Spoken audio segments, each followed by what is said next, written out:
कर्ण और अर्जुन दोनों ही महाभारत के महान वीर योद्धा थे। दोनों ने अपने युद्ध कौशल से सभी को प्रभावित किया। कहा जाता है जहां अर्जुन के साथ श्री कृष्ण थे तो वही कर्ण के साथ दुर्योधन था। श्री कृष्ण सदैव धर्म के प्रतीक थे तो वही दुर्योधन एक बुराई का प्रतीक था।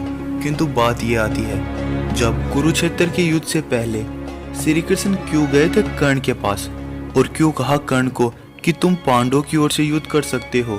आखिर क्या था इसके पीछे का रहस्य? तो आज इस वीडियो में जानेंगे। और यदि आप अभी चैनल पर नए हैं तो चैनल को सब्सक्राइब कर बेल आइकन को ऑन कर दे। दोस्तों, महाभारत का युद्ध जो 18 दिनों तक चला, इस युद्ध के संबंध में कहा जाता है इसमें कई वीर योद्धा थे और सभी योद्धाओं के पास अपनी अपनी क्षमता और शक्तियां थी। उन्हीं में से एक योद्धा था महारथी कर्ण। कर्ण एक ऐसा योद्धा था जिसके पास दिव्य कवच कुंडल थे, जिनके बारे में कहा जाता है जो अमृत से निर्मित थे, जिनको इस विश्व में कोई भी नहीं तोड़ सकता। किंतु एक ऐसा पल अवश्य आया जब स्वयं श्री कृष्ण कर्ण के पास जाते हैं और कुरुक्षेत्र युद्ध के पहले कहते हैं, हे कर्ण, तुम पांडवों की ओर से युद्ध क्यों नहीं करते? आखिर क्या था इसके पीछे का कारण? दोस्तों, श्री कृष्ण कर्ण के पास जाते हैं और कहते हैं, हे महारथी, मैं चाहता हूँ कि तुम पांडवों की ओर से युद्ध करो। तुम धर्म के पक्ष से युद्ध करो क्योंकि तुमने सदैव धर्म का साथ दिया है, किंतु धर्म के पक्ष में ही तुमने अपने वचनों का साथ दिया है। इसीलिए मैं तुम्हें कभी भी अधर्मी नहीं कह सकता। इसीलिए मैं चाहता हूँ तुम पांडवों का साथ दो और इस युद्ध में धर्म की विजय को निश्चित करो। किंतु इसके पश्चात श्री कृष्ण से कर्ण कहते हैं, हे माधव, आप ये कैसी बात कर रहे हो? मैं कदापि पांडवों का साथ नहीं दे सकता। जिस मित्र ने मेरे लिए इतना सब कुछ किया, जिस दुर्योधन ने मुझे आज इस कर्ण की उपाधि दी और जिसकी वजह से मैं आज आपके सामने खड़ा हूँ, आप उसके विपरीत मुझे लाना चाहते हैं। किंतु क्यों माधव? श्री कृष्ण कहते, हे महारथी, मैं जानता हूँ तुमने सदैव अपने वचनों का पालन किया है। वचन देने के बाद तुम कदापि पीछे नहीं हटते। इसीलिए मैं चाहता हूँ कि तुम धर्म से ही युद्ध कर विजय प्राप्त करो और पांडवों का इसमें साथ दो।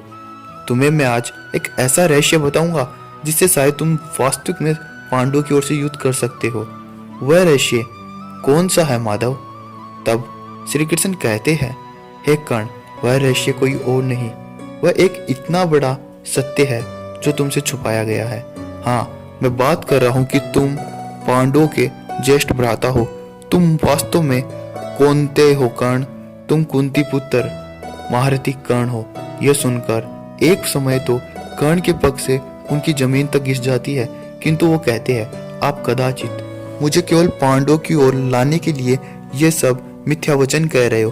किंतु कर्ण को यह विश्वास भी था कि श्री कृष्ण कदापि मिथ्या नहीं हो सकते।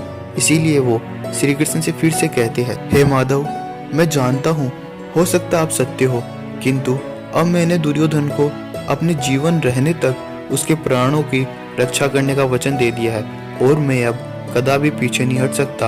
और यह बात आप भली भांति जानते हैं। इसके पश्चात श्री कृष्ण कर्ण से कहते हैं, हे कर्ण, मुझे तुमसे यही उम्मीद थी कि तुम अपने वचनों का पालन सदैव करोगे।